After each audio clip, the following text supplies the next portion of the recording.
somewhat technical talk.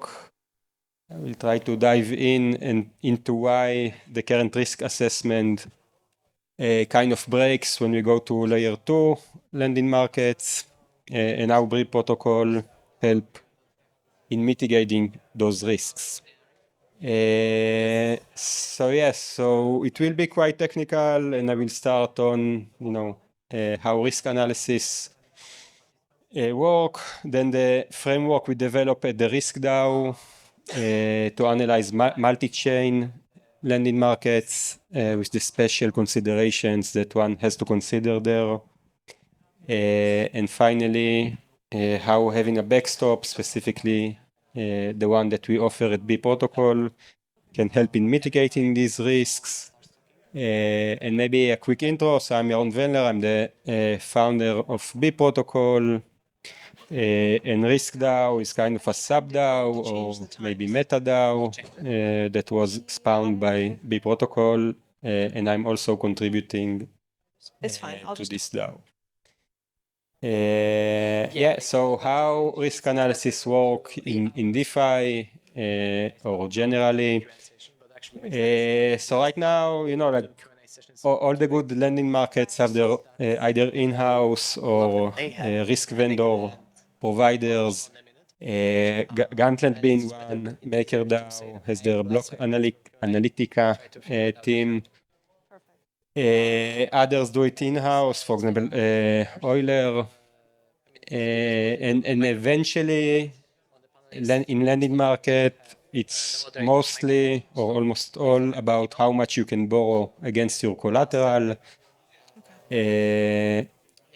And the risk there is that, under some scenario, price of the collateral might go down too quickly, so you will not be able to liquidate it on time. And hence, some bad debt will be accrued in the system, which in DAI case would mean that maybe the DAI backing will be break. In lending, in a Aave and compound scenario, it might mean that users suppliers might not be able to ever withdraw their deposits. This is something bad. Of course, maybe one can speculate that maybe in FTX, some of the debt was because of, failed liquidations, people who had FTT as collateral, borrow against it, and of course now the collateral is useless, but the debt is still there, and of course the debt is user deposits that no one will be able to withdraw. So when doing this analysis, one need to, and this is kind of collateral specific, so one needs to review the historical prices of the asset, then try to speculate, how users will behave under different price trajectories, and eventually how liquidations will be able to mitigate big price drops. So when analyzing historical prices, there's not much different or almost no difference between mainnet Ethereum and other chains. Of course, the price of ETH is the same on Arbitrum as an L2 and mainnet Ethereum. And of course, also on other chains. There could be some caveats here, especially if some bridge is getting hacked. There could be some temporary, maybe liquidity crunches, like even on Arbitrum. But overall, eventually, price converges into one price, which is, like in the case of Ethereum, is not even the mainnet price, but typically maybe the price on Binance or Coinbase. So here there's no real difference between mainnet and L2s, but this is the only place where it's actually similar. So we have a price trajectory. The next important aspect is how users behave when price goes down. Especially, if the price goes down, then many liquidations could happen. The market might not be able to absorb them, but that's all fine if user would be able to save their position at time, for example, increase their collateral or repay part of their debt. And this is where most of the leading risk vendors are doing something which is somewhat makes sense on mainnet, but completely breaks on smaller venues. So there's a agent-based simulation, which they try to have some kind of mathematical model saying, which percentage of users will save it on time, build some kind of machine learning model around it. And of course, over time, as you get more data, you can maybe train this model more, get more accurate data.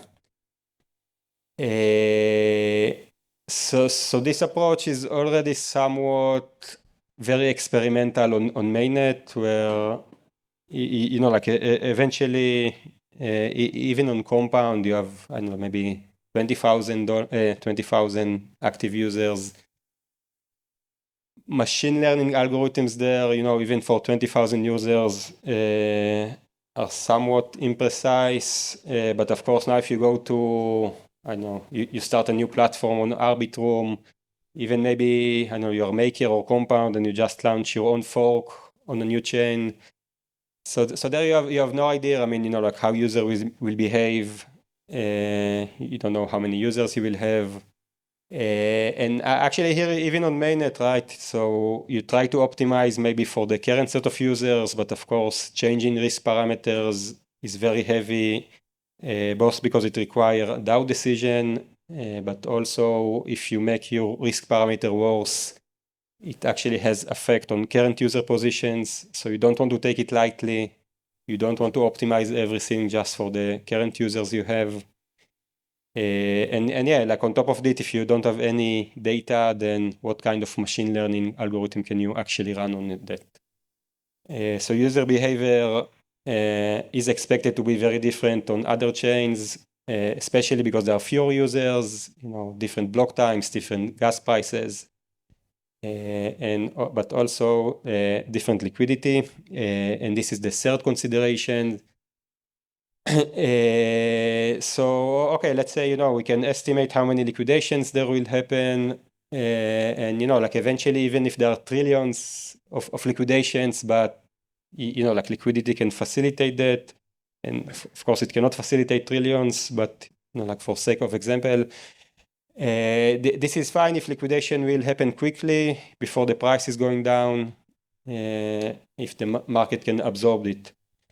And liquidation in DeFi, despite maybe numerous attempts to encourage other kind of activity, is mainly due to liquidation bots who simply take a flash loan of the debt asset, repay the debt, gather collateral, immediately dump it on Uniswap, SushiSwap, whatever the local DEX is, and kind of get risk-free arbitrage, and the liquidation reward is kind of their prize for doing so. And yeah, so this is like eventually like the core liquidation mechanism, and this is one of the things that breaks terribly on layer 2. If you look at Ethereum, like on mainnet Ethereum, you can probably easily liquidate even $20 million positions just by dumping everything on Uniswap. Now, if you go to layer 2 or just to some, very illiquid chains, numbers are completely different, and even assets that have reasonably well liquidity on mainnet might have terrible liquidity on layer 2. So on the right-hand side, you can see Gnosis chain, and you see that, for example, Link token, which is relatively liquid on mainnet, doesn't even have reasonable liquidity for $10,000 on Gnosis chain. But of course, you still have lending markets on Gnosis chain who has it as a collateral and actually also as debt. In the middle, you see Aurora chain, where there for ETH, you cannot even do $50,000 trade with reasonable liquidity. Finally, on the left-hand side, it's a Phantom, where, something like Aave token, which is top 100 in CoinGecko, can barely facilitate even $10,000. So, one would argue, okay, DEX liquidity is much slower on L2s and altchains, but also lending market liquidity is much lower. So it's true, but it's not the same order of magnitude. So yeah, so if we take something like Aurora is a L2 of near protocol. So yeah, their main lending market is still small, but these are numbers from yesterday, but still with tens of millions in supply, also millions in debt, and they have a liquidation penalty of 10%, which means that eventually these flash bots will only arbitrage if they can dump it with less than 10% slippage. But you see on the right-hand side that with 10% slippage, you can only sell $25,000 of USDC. So what will be the outcome now? If you want to liquidate $1 million of ETH, right, which is not unheard of because right now we have almost $15 million of ETH collateral there. So basically, you will have to, first liquidate maybe $25,000, dump it on their local Uniswap fork. Then liquidation will not be profitable anymore. Some arbitrage will be opened from the local decentralized exchange to the mainnet prices. Eventually, some liquidity will come and close the arbitrage on this exchange. And then you can come and liquidate another $25,000. And you can do the math on how long it will eventually take. If you do it $25,000 at a time, and eventually you need to facilitate $1 million of liquidation. So yeah, it will take like 40 iterations, probably, with at least like 10-20 minutes delay between every iteration.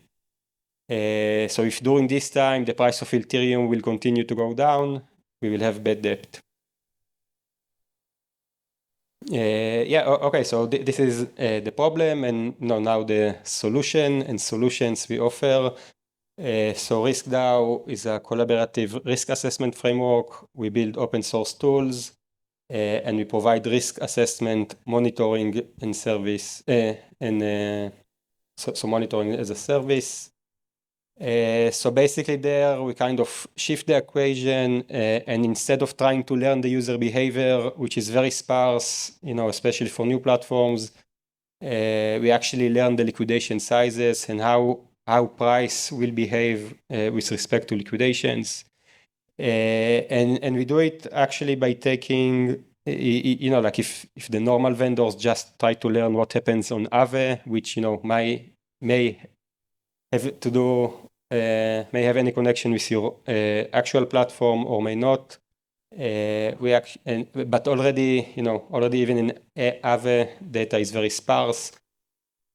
So we try to learn about liquidations from a more robust source. Mainly we take liquidations from Binance future exchanges, who has like billions of liquidations monthly.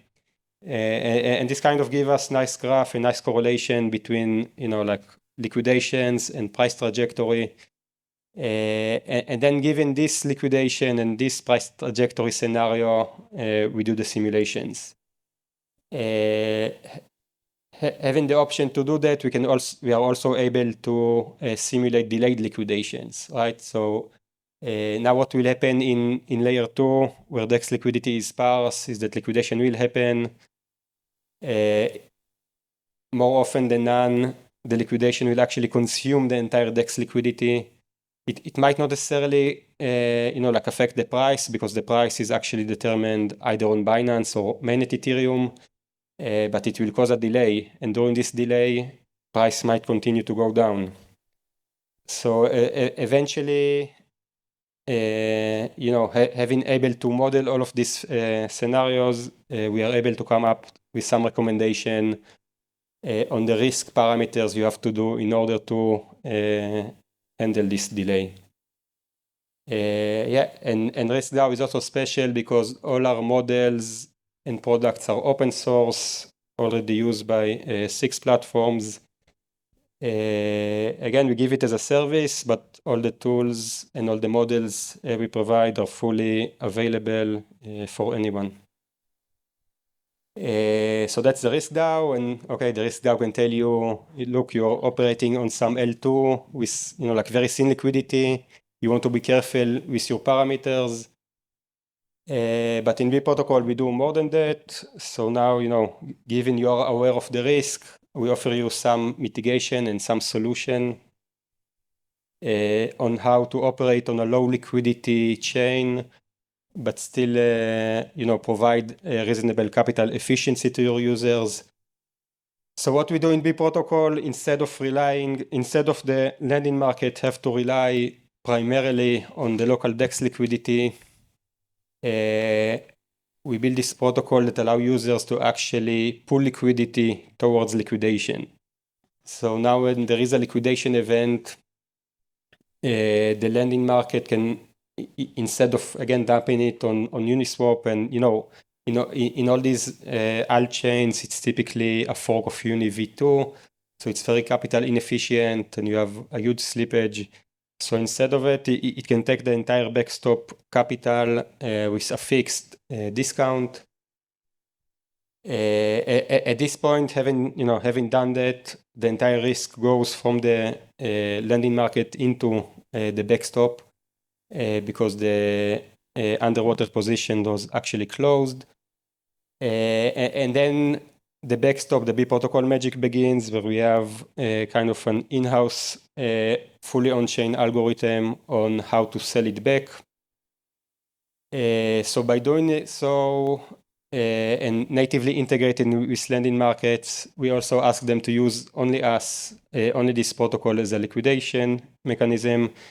So this kind of shift the risk from the lending market to the backstop liquidity providers, but it doesn't only shift the risk, it only shifts the profits. If you look at lending markets currently, so right now, basically if liquidation fails, the risk is on the lending market, probably on the users, because some bad debt will happen. But if liquidation is successful, the profits go to some liquidation bot, right?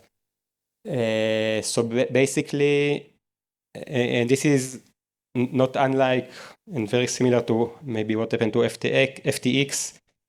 Basically now, even in DeFi, the users are still the backstop for bad debt. And the profits will always go to liquidation bots, only losses will go to users. With B.Protocol, the paradigm can change. Profits will go to liquidity providers, potential loss as well, but on average, this is something very profitable because you have the liquidation discount. And with this backstop, so now the available liquidity for liquidation is much higher because even if the local DEX liquidity is small, we kind of created this buffer where liquidity can be immediately taken to facilitate liquidations. And then a slow rebalance process will start in the background after this happened. So with this slide, I'll conclude. If you want to learn more, either reach out here, but you can learn more about the RiskDAO at riskdao.org. At B.Protocol, you can provide liquidity. Right now, despite focusing on L2, actually right now most of our activity is still on mainnet Ethereum, but you can provide liquidity to backstop there. And thanks a lot.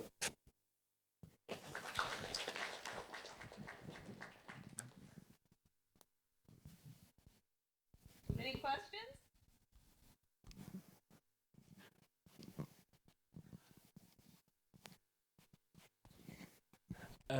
Can you just say something about the adoption of B.Protocol, which lending markets are integrated? Yeah. So right now, B.Protocol is around $50 million TVL. The main integration is actually LUSD, liquidity pool. There are actually we also had like a nice test in one of the recent bottoms. So LUSD is backed by ETH. ETH is very liquid, but LUSD is if you look at order of millions, very illiquid. There was a huge liquidation there, where like B.Protocol was able to gradually rebalance it over time. Other than liquidity, we have 100 Finance on Polygon, Arbitrum, and Phantom. We also integrated with Vesta Finance on Arbitrum. And yeah, actually for us, like bear market typically comes with contraction in DEX liquidity, especially on small chains. So yeah, we're hoping to get more integration relatively soon.